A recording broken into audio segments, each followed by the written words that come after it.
Say it.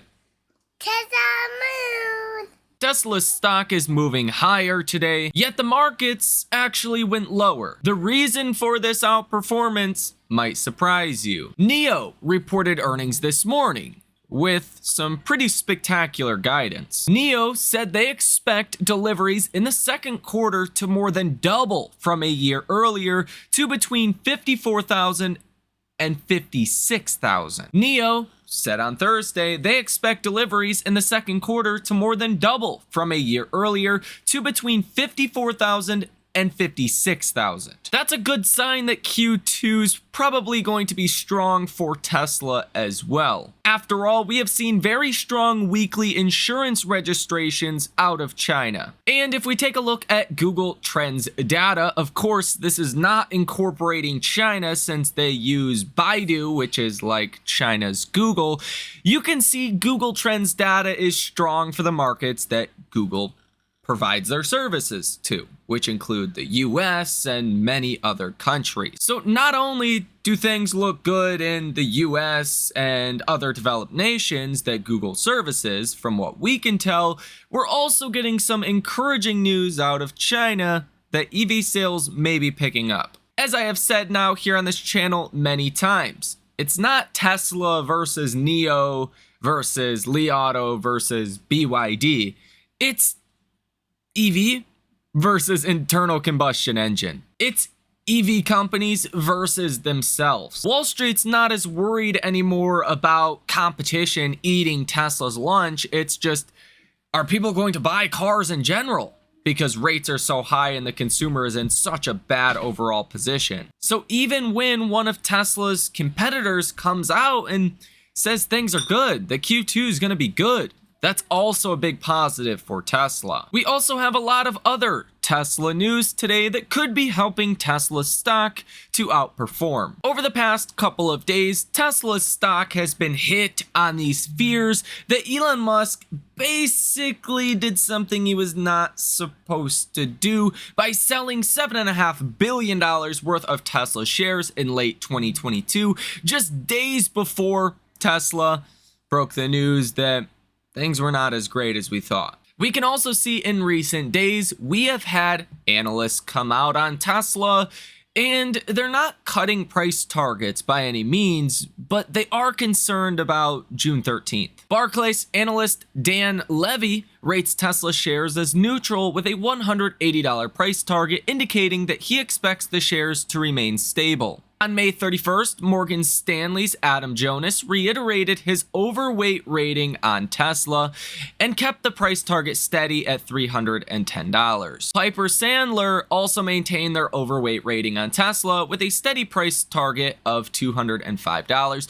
The firm's stance is focused on the upcoming shareholder meeting on June 13th rather than on financial modeling. Canaccord Genuity analysts have raised their price target for Tesla shares and revised their delivery estimates for the upcoming quarter and the 2024 fiscal year, focusing on delivery numbers rather than on the upcoming shareholder meeting. The investment bank maintained its buy rating on the stock, increasing the price target from $222 per share to $267 per share, suggesting a 50% upside potential from the closing price of $175 per share. And you also have Dan Ives that forecasts Tesla stock will reach 275 to 300 within the next 12 to 18 months. All of those analysts' targets and commentary have come out within the last week, and for better or for worse, they are starting to have a more positive impact on Tesla stock, whereas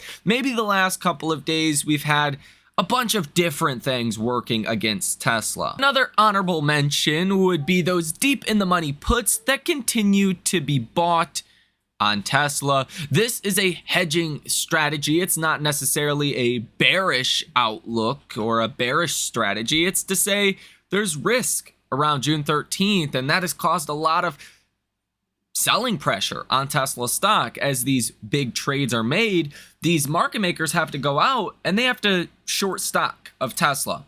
And that's why I do think it's possible you could actually see a massive short squeeze following June 13th, as long as the vote goes in favor of Elon Musk's comp package being reinstated. You can also see today there are some pretty bullish trades being placed on Tesla as well. Take a look at these two that are worth mentioning. This is a September 20th $200 call for $505,000. That is out of the money with relatively short amount of time till expiration. That's a super bullish trade. You can also see an August 16th 290 call worth about $11,000, and that is a very, very bullish trade on Tesla stock today. But as Sawyer Merritt points out on X, you should expect the Tesla FUD will intensify heading into next week's shareholder vote. He specifically points out this article on Bloomberg that says, is Tesla on the road to irrelevance? Tesla Cybertruck Foundation Series owners have reported that they received a letter from the electric vehicle maker informing them that they would be receiving a $2,500 voucher to purchase PowerShare home backup equipment. Toyota claims their new combustion engines are a game changer. The company says to expect them in 2027. SpaceX rocket launched today, the biggest rocket to ever be fired into space and landed back to Earth, was successful today, even though there was damage to the back fin. You did have a successful touchdown here, and let me just play you the audio of the touchdown itself real quick. It's like 10 seconds long. And we have splashdown!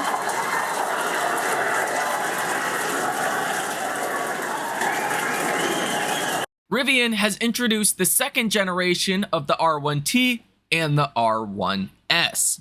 Now, the R1S has a starting price of $75,900, and the R1T has a starting price of $69,900. Rivian has not shared all the details yet on range, pricing, etc. for all the different trims. Tesla has also reintroduced inventory discounts for all vehicle models in the US after getting rid of them 2 months ago. The new Model 3 is up to 4% off, the Model Y is up to 5% off, the Model S and the Model X are both up to 1% off. Tesla board chair Robin Denholm suggests Tesla is aiming to turn on its Giga Texas GPU cluster this August. She did appear on CNBC for a 15-minute interview this morning with Andrew Sorkin. I will go ahead and play this interview because I think you need to hear it, and she specifically talks what's next for Tesla and what's going on, and I do think for a 6-minute interview, you get a lot of value out of it. Their meeting is 1 week from today. Mark your calendar. At stake is the big vote on Elon Musk's pay package and to move the company's legal home from Delaware to Texas. Joining me right now in an exclusive interview is Tesla board chair Robin Denholm, and we are thrilled to have you.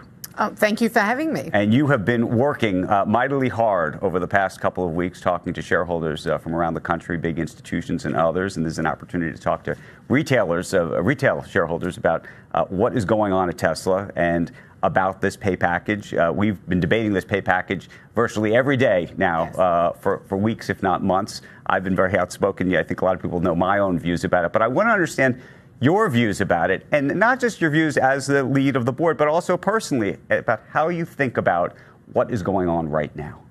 Yeah, so I think for me, getting out and talking to shareholders is really important. And today is a great opportunity to actually speak directly to retail shareholders who form quite a big part of the ownership structure of the company. And so for me, the ratification of the pay package is really about fairness. Fairness to our CEO. If you look at what's happened at the company over the last 6 years, tremendous value creation. And he's led that. Right. Obviously, the Tesla team has been instrumental in it. But if you sit back, shareholders have benefited tremendously. Over $730 billion of value creation. Employees have benefited tremendously. They're all shareholders in the company, so their stock has risen. Customers have benefited by the tremendous innovation. And the only person who hasn't been paid is actually the leader of the company, Elon. So, you know my view. I believe a contract's a contract. But there are others who say, and by the way, the court has suggested that this is just too much money. What do you say to that? Well, it's not about the dollars. It's actually about someone who took a huge risk from a pay perspective. No compensation would have been awarded had he not hit the milestones. And so for me, that risk reward is very important in corporate America. I think it's very important from reaching for the stars, if you like, or Mars in this case. But to me, it's about really setting things up, and Elon embodies that. Right. And so big, ambitious goals are things that drive innovation. And I think the options underneath this pay package are very well earned. Let me ask you this. If the pay package is not approved by shareholders, what do you think would happen? Yeah, well, obviously that's something the board has spent quite a bit of time deliberating. And when we were assessing all the different options after the January judgment came out, this is the best option. Ratifying the plan is the best option. Clearly, if it doesn't pass, then there are other alternatives, but none of them are as good from a shareholder perspective as actually ratifying the plan. People have asked me, well, why didn't you renegotiate? Well, actually, from a legal perspective, ratification is really taking the same plan and putting it back in front of shareholders with all the requisite disclosure that the judge asked for. There are some lawyers who have suggested, even if it is approved by shareholders again, that a court could strike it down and not accept this new ratification, if you will. Well, that is possible, but quite frankly, if you sit back, that's actually quite detrimental from a shareholder primacy perspective, which at the end of the day, that's another reason why we're fighting so hard to get this ratified. Shareholder votes have been pretty sacrosanct from a Delaware law perspective, from a corporate America perspective, from a legal system. And over 73% of the unaffiliated shareholders voted for this plan in 2018. So one of the things that's very interesting about what's happening now is to ratify, from a technical perspective, it's ratifying the prior plan as opposed to creating a new plan. That's exactly right. And one of the things that's, I think, misunderstood, and maybe you can help explain this, is it would actually cost a lot more from shareholders if, in fact, this was a new contract prospectively, in that you wrote down the cost of some of this back in 2018, the tune of about $2.7 billion, I think. 2.3. 2.3. Yes. But it would cost today, I think, closer to $25 billion. That's exactly right. So explain that. So the actual return for shareholders, $2.3 billion stock-based comp charge that was taken for the 2018 plan is already happened. The share count in the options is already in the diluted share count. That's already happened. If that plan is overturned and we have to put in a new plan, for example, if it was exactly the same type of plan as the other, it would cost $25 billion worth of stock-based comp. What do you make of the argument that Elon Musk already has a huge stake in this company, that he's already incentivized, that he's already motivated, that he's not going to walk away from this company if he didn't get this package? I think I'd turn that around. What I would say is put yourself in his shoes. You've worked really hard, incredibly hard over 6 years to lead the company through transformative growth. Nobody thought that these goals were possible in 2018. I remember talking to shareholders and what they would say to me is, Robin, what are you going to do? What's the board going to do when he doesn't hit the goals and he's demotivated? So for me, after all of that effort, to then have somebody overturn that package or the deal that was struck, how would you feel? So all of this news so far is having a very positive effect on Tesla stock. You can see small caps are sitting near the low of the day right now, down about 1%. What's Tesla doing? Tesla is actually rising at the time of recording this video. Look at that.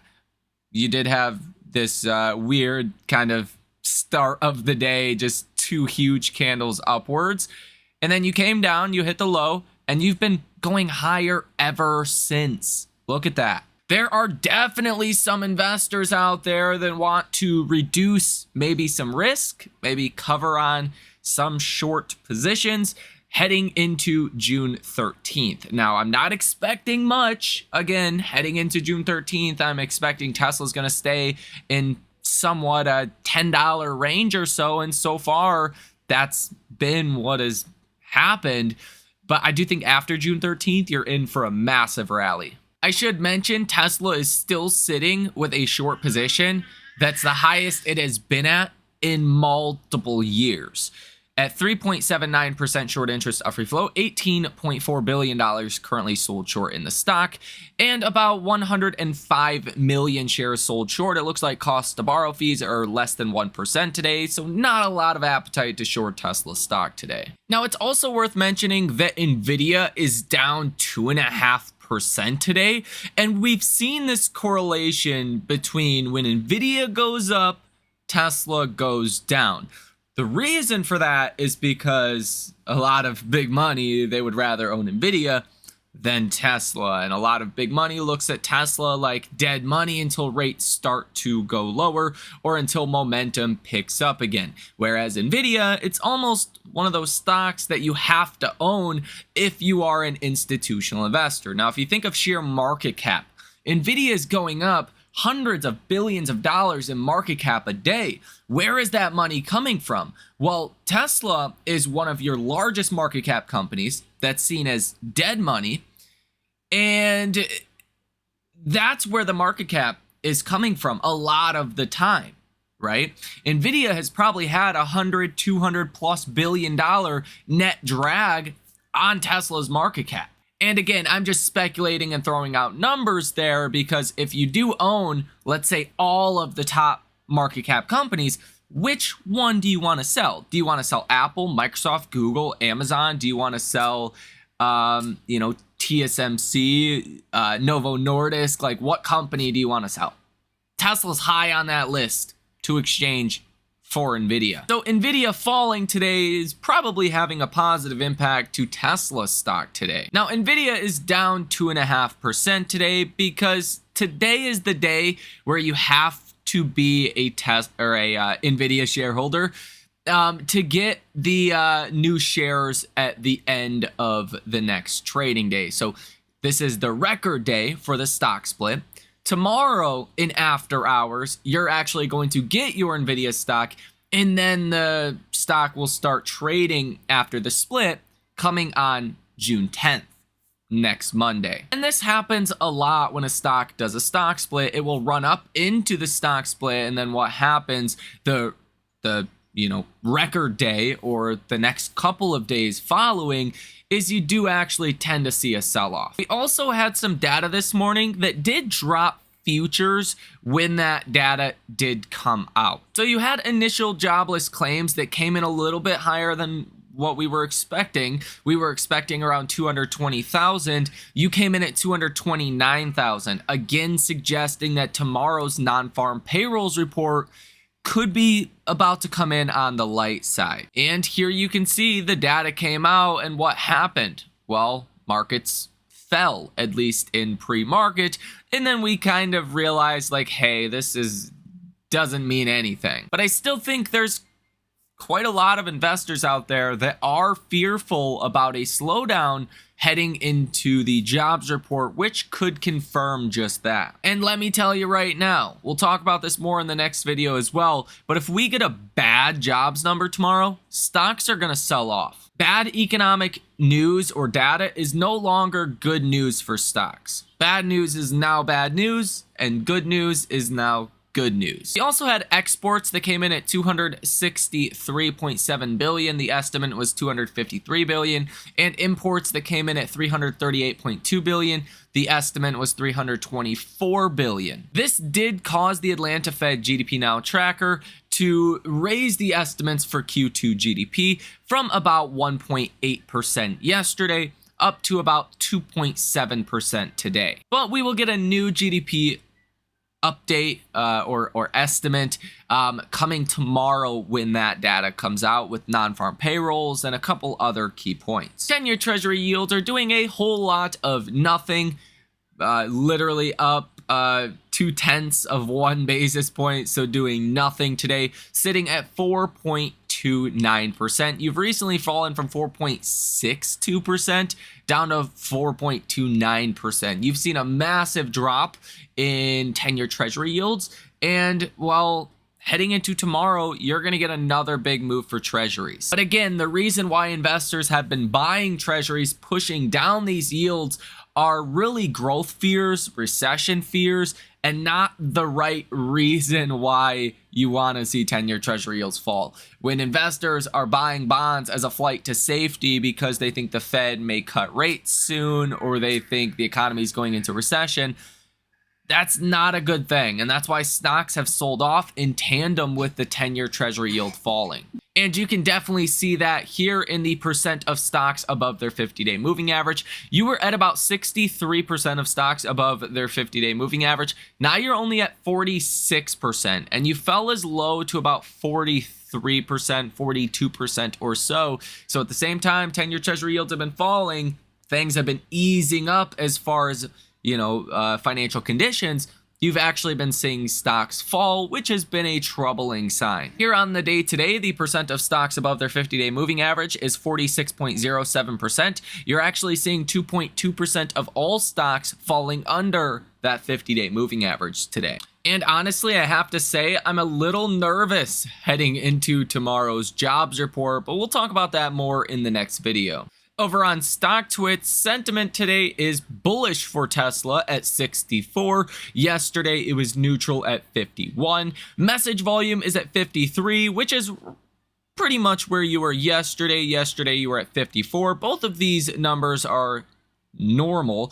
Participation ratio today is at 55, which is roughly where we have been for many months now. Tesla stock today, after finding support at the 50-day moving average yesterday, finding support there today, broke above the 20-day moving average. That is fantastic. Currently, you are pretty much at the high of the day.